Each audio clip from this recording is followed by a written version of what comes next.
How's it going, everyone? So this video is going to be a stamina warden build for Summerset.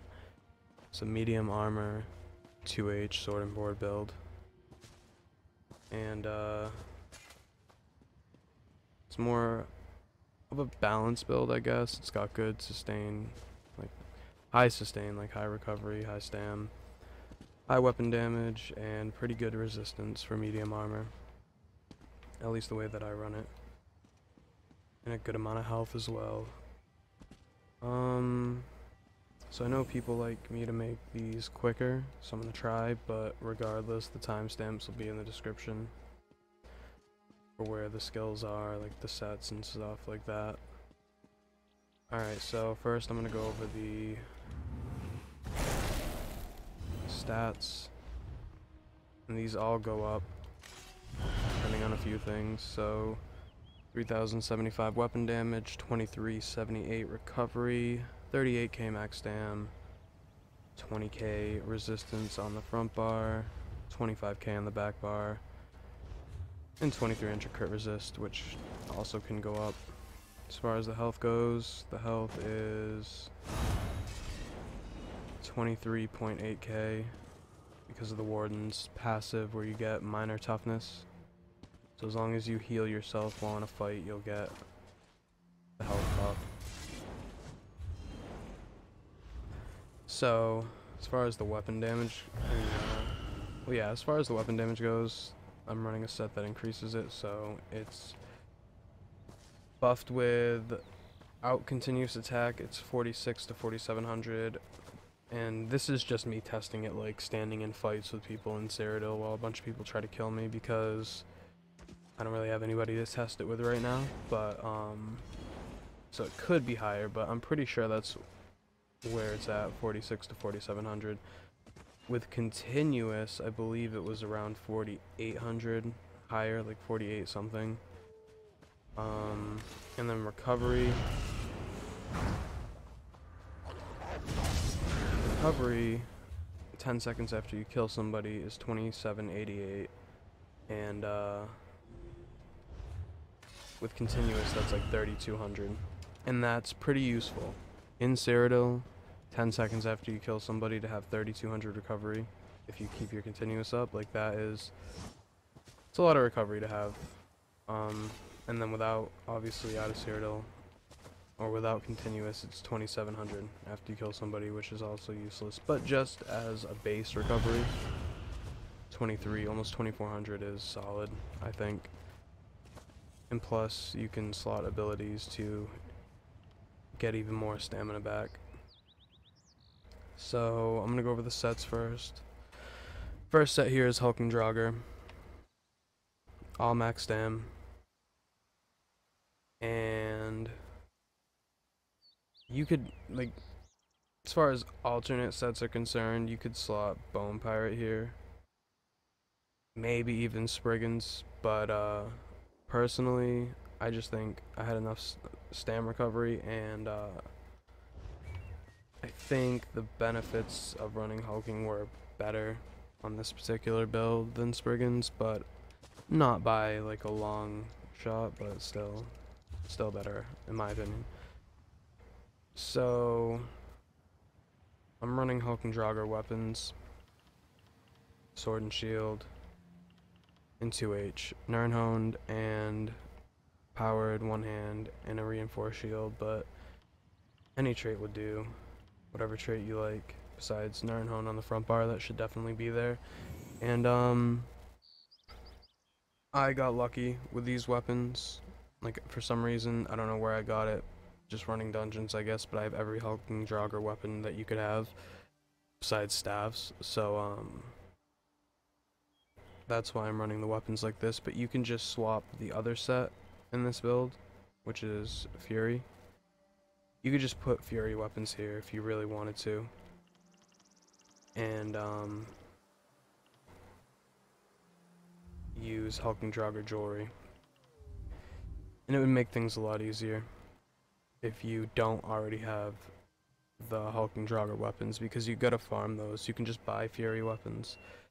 But either way, Fury is health, stam, and weapon damage, and when you take critical damage, you gain a bunch of weapon damage for 6 seconds, stacking up to 25 times. So equals out to like 750 weapon damage, I believe. And how I'm doing this is I'm running 3 Fury Jewelry, 3 Hulking Draugr on the body, and then 2 Fury on the body, and then medium monster sets, so that's 5 medium, 2 heavy. And like I said, the way around this, if you don't want to run, either if you don't want to run like healthy jewelry, or you don't want to trait change the jewelry, or you just don't want to farm hulking weapons, regardless, if you get a Fury 2H and a Fury Sword&Board, and then 2 Hulking Draugr rings or a neck and a ring, you'd run 2 Hulking Draugr jewelry, 1 Fury jewelry, 3 Hulking Draugr on the body like I have now, 2 Fury on the body, and then the Fury weapons, and it would all equal out to the same thing. The reason that I'm running the weapons on both bars is because both of these sets you kind of want to keep on both bars, because I've tried with Hulking Draugr just on the front bar, but then you swap to your back bar and you have like 5k stam missing, and I just didn't like that. And then with Fury, if you swap to another bar and you don't have Fury on it, then you're losing weapon damage like while somebody's attacking you. Alright, so for the monster set, I'm running Pirate Skeleton 1 piece and Bloodspawn 1 piece for recovery. And like I said, the recovery on this build is high, the sustain is high, so if you don't want to run that, you could run 1 Kina. You could run 2 Kina if you really wanted to. You could run 2 Bloodspawn, which is a really solid way to go, and something I've been trying out as well. But I just really like Pirate Skeleton, Lord Warden, or Mighty Chuden. They all have the same 1 piece buff, which is physical and spell resistance. I like running one of these because it gives you a solid amount of resistance for medium. And on the Warden, you have healing passives, you have good defensive abilities, so having that little more resistance just helps overall. But Bloodspawn also gives you resistance when you take damage, so it might be more beneficial to run Bloodspawn. Let me show you what that looks like. So you lose about 3k resistance on both bars. Bloodspawn looks so cool too. Anyway, the traits you would want are, or that I run at least, are, no, the traits that I want to run, I guess I should say, Infused Head, Infused Chest, and then full impen on the other 5 pieces. Or at least 1 infused and 6 impen. But unfortunately, I have Sturdy and Divines that have to be changed. As far as the jewelry goes, I'm running 2 weapon damage, 1 recovery. So, and for these traits, like, thing is, I've been running this Bloodthirsty trait, just one of them, and I feel like my executes and just everything is hitting people really hard when they get low on health. But I also haven't been playing a 2H build for a long time, so it could just be that I forgot how good execute was. I don't know. I really don't know.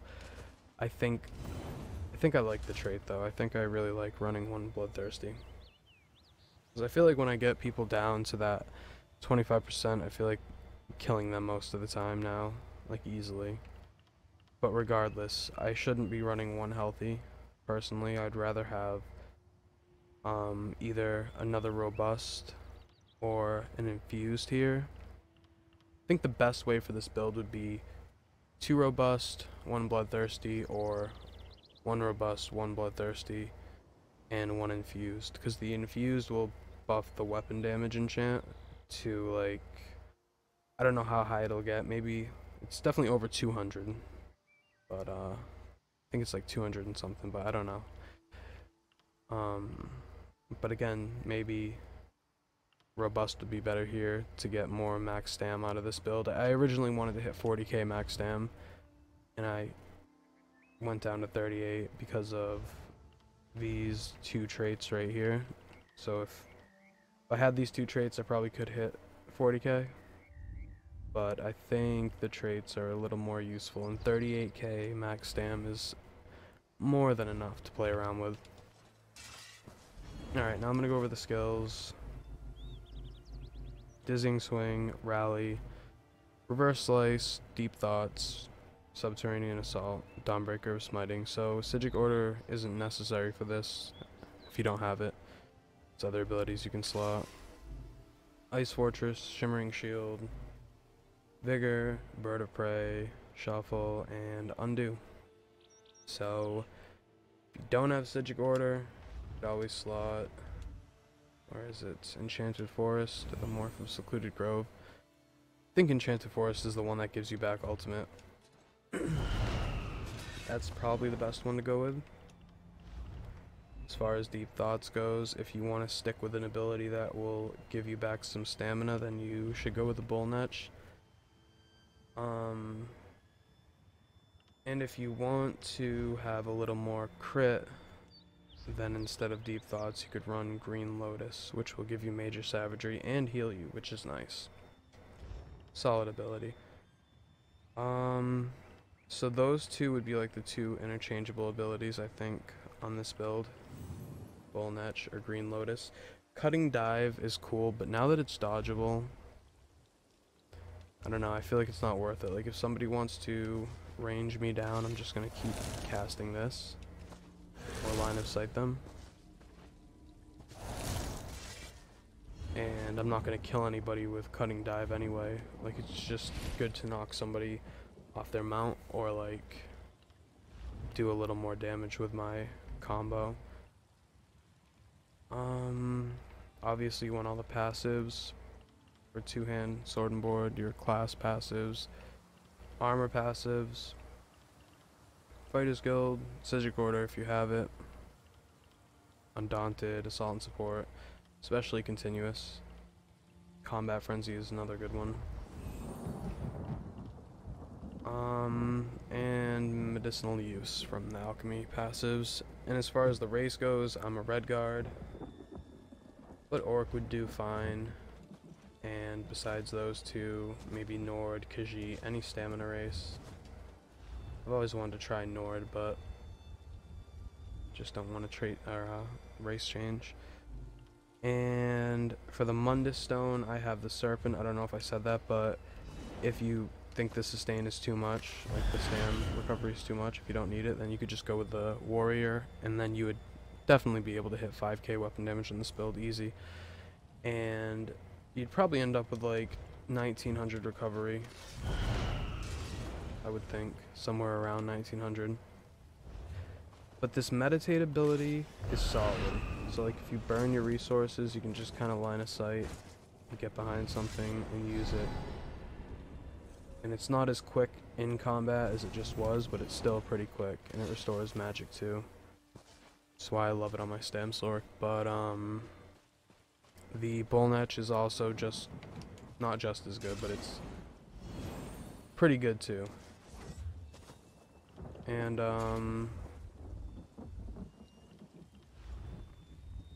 for food, I'm using Dubious.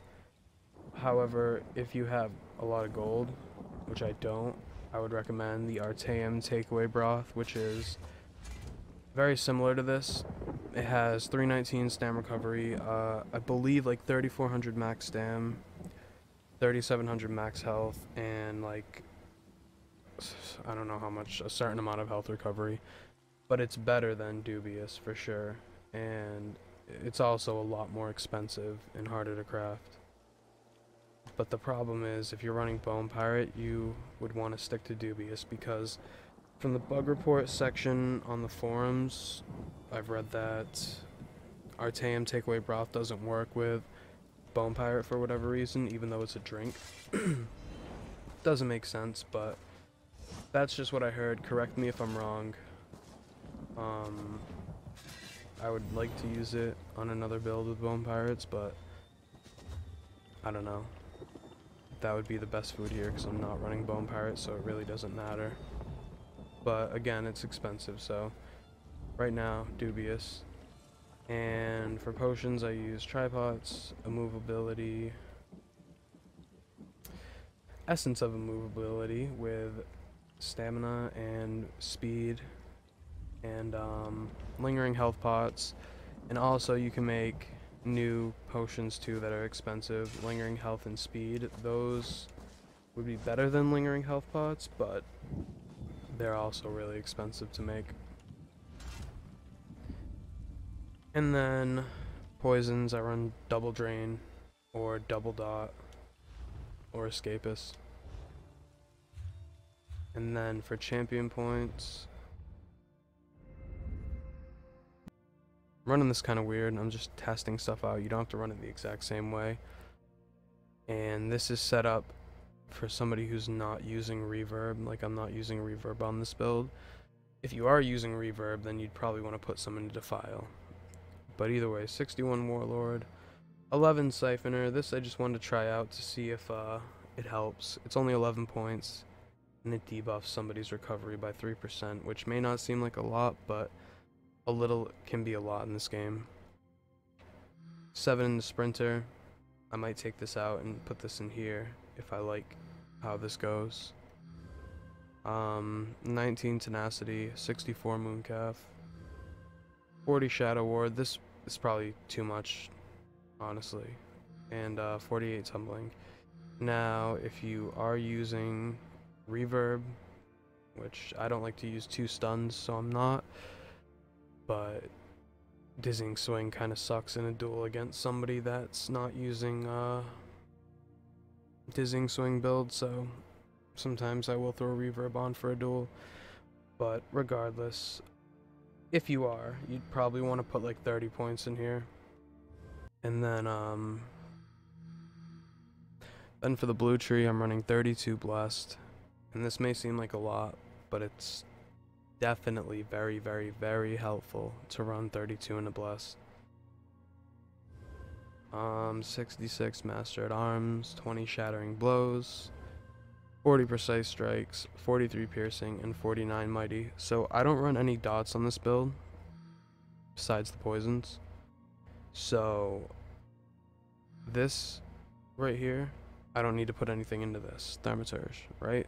So that's why I can put 20 Shattering Blows and 32 into Blessed. Normally I'd have 7% into Blessed and like 4% into this and less even into this, just to get like 37 into Thaumaturge.